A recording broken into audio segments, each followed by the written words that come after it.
হার্দিক পান্ডে এমআইয়ের হয়ে খুব খারাপ খেলেছে, কারণ জেতা ম্যাচ হারিয়ে দিয়েছে। প্রথমে ভালো খেললেও একটা সময় যখন ভেবেছিল এই ম্যাচটা অবশ্যই জিতবে, তখন হার্দিক পান্ডে টেস্ট খেলার মতো খেলার জন্য ম্যাচটি হেরে যায়। এই ম্যাচের সবচাইতে খারাপভাবে খেলে হার্দিক পান্ডে। হায়দ্রাবাদের ঘরের মাঠে রেকর্ড তৈরি হলো ও তার আভাস পাওয়া যাচ্ছিল। জাসপ্রীত বুমরাহর মতো বোলার থাকা সত্ত্বেও হায়দ্রাবাদে আটকাতে পারল না এই ম্যাচ।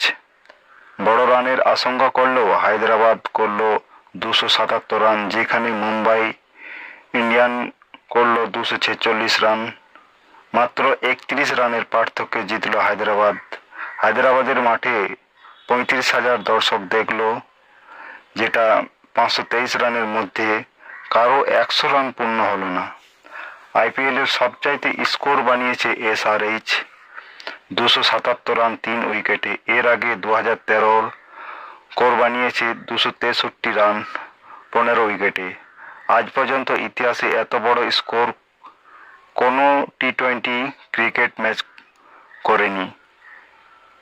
ম্যাচের পরে এমন মনে হয়েছিল হার্দিক পান্ডে বিদায় বলতে হবে এবং রোহিতকে ক্যাপ্টেনে হার্দিককে খেলতে হবে, কারণ এসআরএইচ এর বিরুদ্ধে খেলার পর হার্দিকের ক্যাপ্টেন নিয়ে প্রশ্ন উঠেছে। এসআরের বিরুদ্ধে ম্যাচের পর মিটিংয়ে আকাশ আম্বানি রোহিতের সঙ্গে মিটিং করে হতে পারে খুবই শিগগিরই রোহিতকে ক্যাপ্টেন বানানো হবে। হার্দিক পান্ডেকে বুঝে আসেনি কেমনভাবে ক্যাপ্টেন করতে হয়, কাকে কোথায় রাখতে হয় এবং কি করতে হয়। অন্যদিকে রোহিত শর্মা 1 নয় 2 নয় 5 বার আইপিএল ট্রফি জিতেছে।